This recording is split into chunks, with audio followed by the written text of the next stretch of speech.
It's David Weir here from What's the Car Like, and today we're going to have a closer look at Mazda's flagship model, the Mazda CX-9 behind me.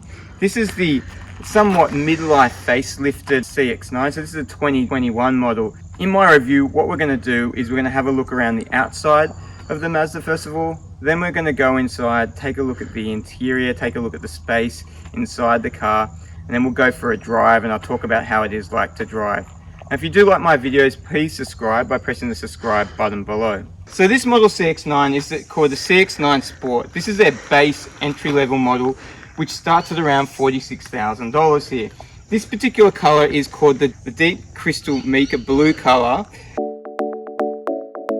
And I don't mind it, actually it looks quite elegant. It's probably my third favorite color in the Mazda range. I prefer probably the black over this and then the gray, but this is a really nice color as well. It's got 18-inch wheels on it as the base model. You can get the 20-inch wheels if you go up a model here. These are the tires are quite wide on these. These are 255 wide and 60 profile, so you get nice cushy ride there. If we have a look at the front of the car here, I really like the front here. It's got the big fat grille here, really appealing. It makes it look really elegant. You've got these sharp edges that come out here, all along here, and it's like a pointy sharp edge. You've got the nice edges that come up here to give it just a really nice look at the front here. It looks like a big Mazda CX-5 from the front, very similar to the Mazda CX-5. You've got the sensor for the adaptive cruise control. No fog lights on the base model here. It's got LED headlights, and then the day running lights are just halogen lights there. We'll take a closer look around the side here again. And I don't know about you, but what do you think about the side of this car? I think it's my least favorite part of the car. It's a bit boring, I think. I don't know, there's not too many lines on it. Looking at it here, yeah, you've got a few lines down here and a few lines there, but it just looks a bit plain from the side for my liking. So I don't know, they should have done something to jazz it up a bit. And tell me what you think down below in the comments. All right, let's have a look at the rear here. The rear is slightly different to the Mazda CX-5 here. They've got these nice little skinny lights. They look very elegant on the back here. You've got this chrome coming along here, which I don't mind. It looks all right. And then guess what? It's got some real exhaust, which is kind of rare on cars today. So you can see it's got two real actual exhausts here. So that's good. At least they've used real exhaust. The black plastic here, tiny bit cheap, but it is a base model, so if you go up to the higher models, you'll get that color coded in there and it won't look as cheap there. All right, well, that's the exterior of the car. What we're going to do is hop inside the car and check out the interior. The interior of the car, being a Mazda, it's quite nice inside. They always do a really nice interior here. One of the things that first got me in here is this small infotainment system here. This is only a 7-inch infotainment system. If you step up to some of the higher models, you do get the new software in there. This one's got the old software, and you do get a bigger screen. You can even see where that bigger screen would be. That would be over 10 inches, that bigger screen. But for this base model, I know it just looks, for such a big car, that infotainment system just looks tiny. The materials they've used in here are pretty good. Some somewhat soft plastic, but doesn't look too cheap in there. Around the glove box there is some cheap plastic here. It's all pretty tough. Everything looks like it's in its place. This black plastic I don't mind here, but you can see it near the window panel there, and it kind of reminds me of a Mitsubishi.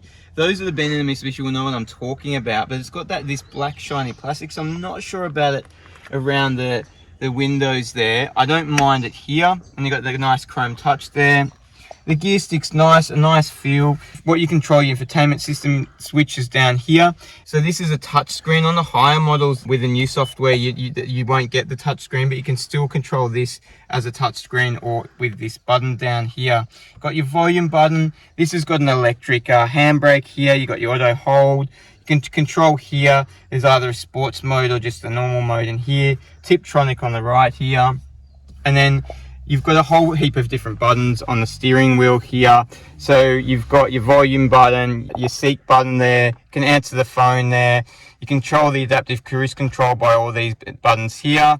And then you've just got your wiper behind there.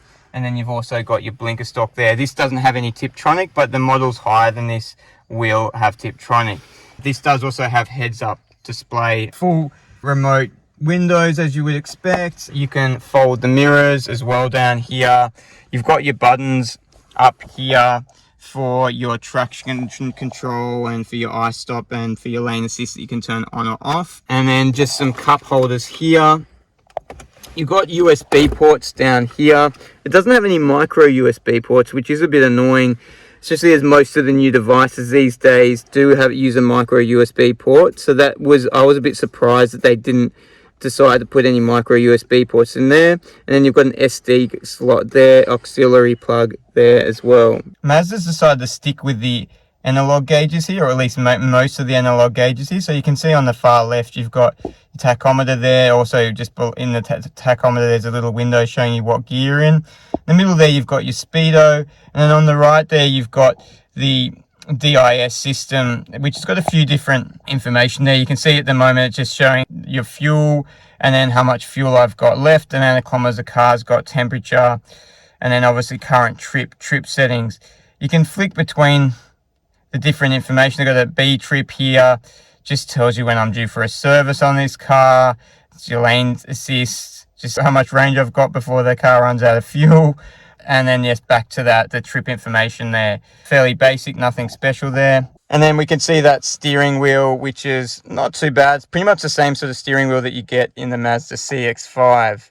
And then all manual seats on this. If you go up again to one of the higher models, you will get the electric seats, but this is just all manual seats. Those seats, I'm not a big fan of the actual material. I think it just looks a bit cheap in this. I think they could have done a bit better job with that material there. But I guess if you're going for the higher models, the leather will look a lot better there and give it a more upmarket feel in the cabin. All right, let's take a look in the rear and see how much space we've got in the rear. In the back here now, and there's a heap of room. There's a whole lot of room. You can see there's a heap of leg room I've got. This is as far back as the seat will go. They can go forwards if you want to give the people in that third row a bit more room. And even if I push it a fair way forward, I've still got a good amount of room there. In terms of headspace, and there's heaps of headspace as well. No issues with the headspace there. Look in the back of this cab. The drivetrain doesn't come up too much, so that's good. This has got three-way climate control, so you can also turn on the climate control here in the back, and you can control it there in the back for those in the back, and the two air conditioning ducts. Now, there is one big problem I found with this Mazda CX-9, and it is actually a big problem. I don't know if they didn't think about it or not, but if you've got a child seat in here that's rear facing like this child seat, it's got the ISOFIX there, which is fine. But this hook here, there's no way you can actually hook it up. I've got it extended as far as I can, but I couldn't actually reach the hook on the back of this seat to actually hook it up. So that's a really big design flaw. I don't know what Mazda were thinking, whether they didn't test it or not, whether they hoped that people only had their child seats front facing when the children get old enough to do that. But if you've got kids, please be aware of that hook is not going to fix it, and you need to get some sort of extension on it. As I said, I've extended as much as possible, and you can see how long it is, and it still wouldn't fit on the back there. Other than that, you've got the two map holders in here. The electric windows go just about all the way down, so not too bad. They're obviously big windows, so you can see out of that. Hopping in and out, you're not likely to hit your head or anything like that. So all good in the back here, no complaints in the back. We've got, if you want, you've got somewhere to rest your arm. You've got two cup holders there. If you go for the Azami ELE, which is one of the more top of the range, you can actually spec this out in a 6-seater. So what that would have is it would have no middle seat here. It'll have like a bigger section here where you can cup holders, armrests and things like that, and just give those people in the back a bit more space. So that is an option in the Azami LE, just to have two here and then another two in the back, so it makes the car a 6-seater. The other thing is the middle seat sits a bit higher, and when you're sitting in it, it is quite hard. And then you do see how once I've sat on it, the headroom's just minimized quite a fair bit. So if you've got anyone big in that middle seat, it may be a bit of a problem, and it's definitely not going to be the most comfortable seat if you're on a long drive there. All right, we'll have a look at this third row and see how much room's in the third row. So we're just going to hop in the third row here and check out the space in that third row. So to get it open, it's just up the top here, and then you give it a bit of a push. It's quite easy. You don't have to put too much force in there. So hopping in the back, and I'll just push this forward so we can get some real world of how much room's in the back here, and there's actually a good amount of space in here. Sometimes some of these third rows a bit of a waste of space, but as an adult it's actually quite comfortable in here.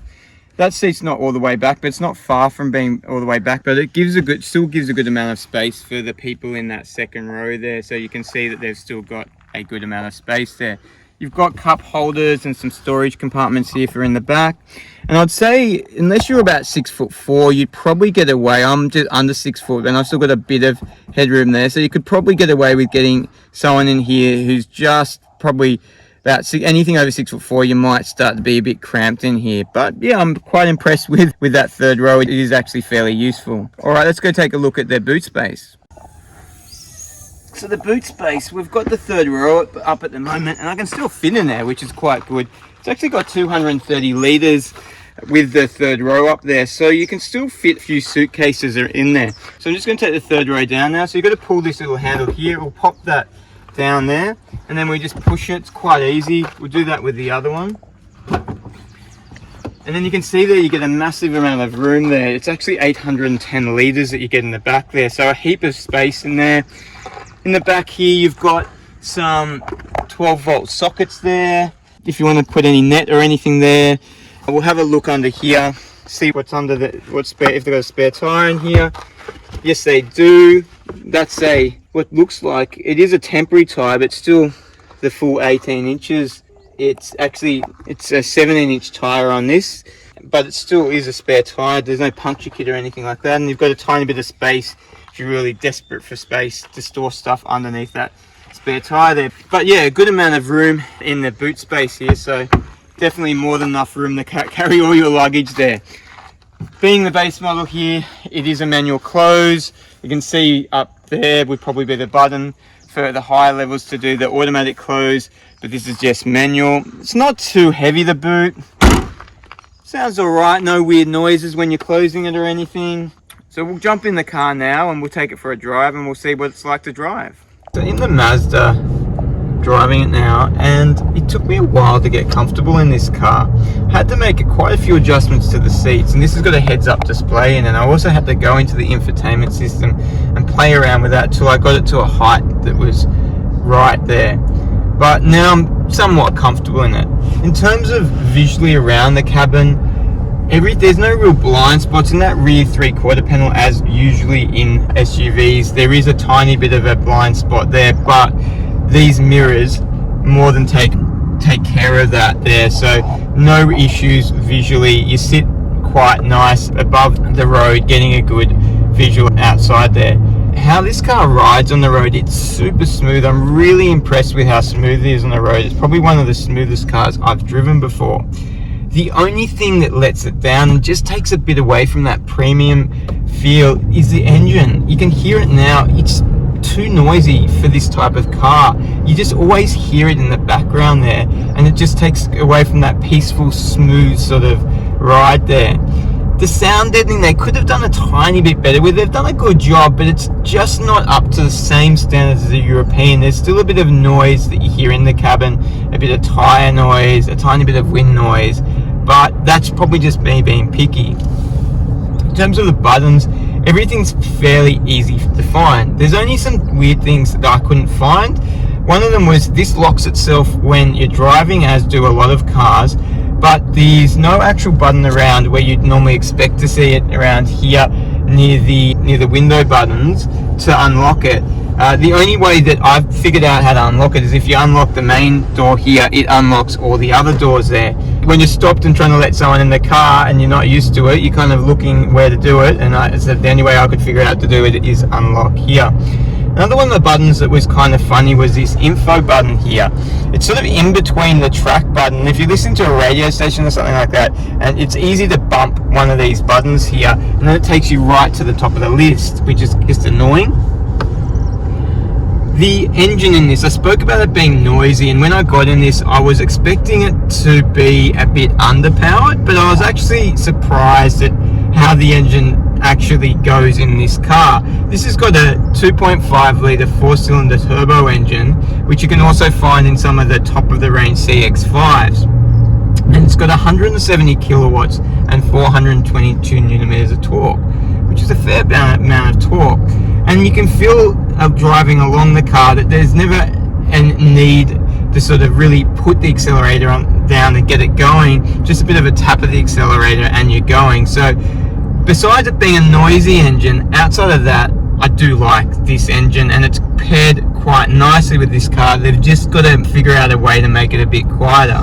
The sound system on this car, this is just the base sports model, as I mentioned before. So this only comes with a 6-speaker sound system, which is not too bad. There's definitely better systems out there. On the higher models, you get a 12-speaker Bose system, and I'm assuming that that's going to sound a lot more nicer, crisper, and give a lot more power out of the speakers there.